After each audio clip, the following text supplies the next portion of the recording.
আসসালামু আলাইকুম। গত সপ্তাহে একজন ভদ্রমহিলা আসছিলেন চেম্বারে ওনার মলদ্বারের সমস্যা নিয়ে। তো উনি নিজে থেকেই বললেন যে ওনার মলদ্বারে কবিরাজি করা হয়েছে, কবিরাজি চিকিৎসার পর ওনার মলদ্বার দিয়ে পুজ পানি রক্ত যাচ্ছে।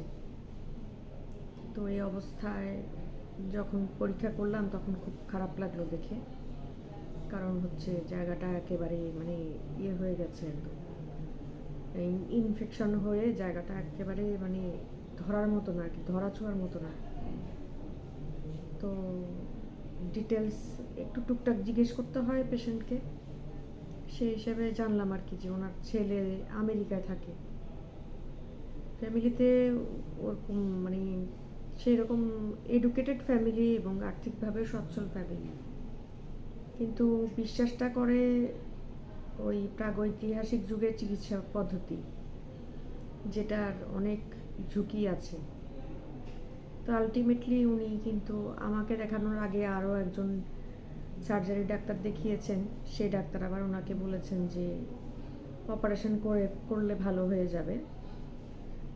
যদিও আমি এই ওপিনিয়নে ডিফার করলাম, কারণ ওনার যে পরিমাণ এখন ইনফেকশন হয়ে আছে সেটা সারাতে 2 সপ্তাহ থেকে 2 মাস পর্যন্ত সময় লাগবে।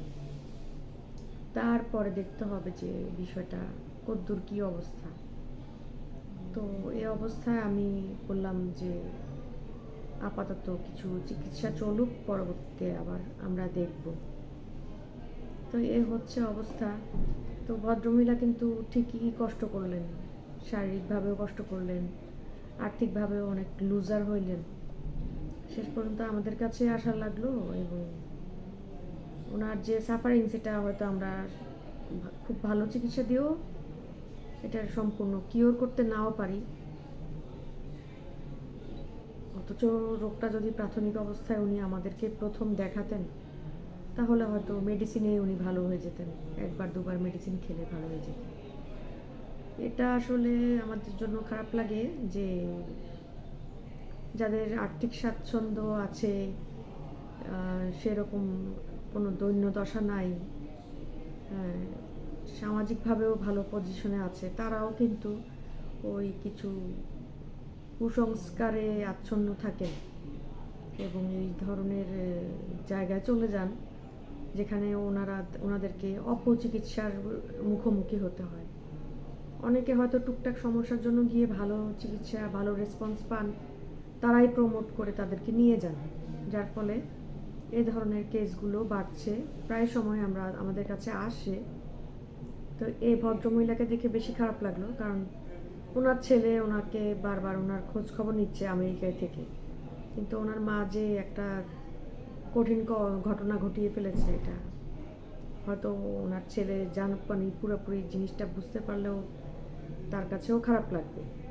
আর এখন এমন একটা অবস্থা যে এটা আলটিমেটলি কতটুকু কিওর হবে, কতটুকু হিল আপ হবে, এটা বলা আসলে খুব মানে জটিল আর কি একটা ব্যাপার।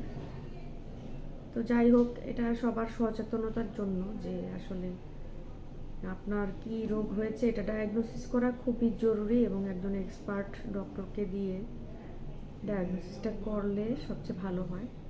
এর পরবর্তীতে চিকিৎসাটা আপনি আপনার সুবিধা মতো নেবেন, কিন্তু এই যে কোয়াকদের পাল্লায় পড়লে, হাতুড়ি ডাক্তারদের পাল্লায় পড়লে মানে উপকার পাওয়ার চান্স খুবই কম, ঝামেলা হতে পারে, এই আর কি। তো সবাই ভালো থাকবেন। আসসালামু আলাইকুম।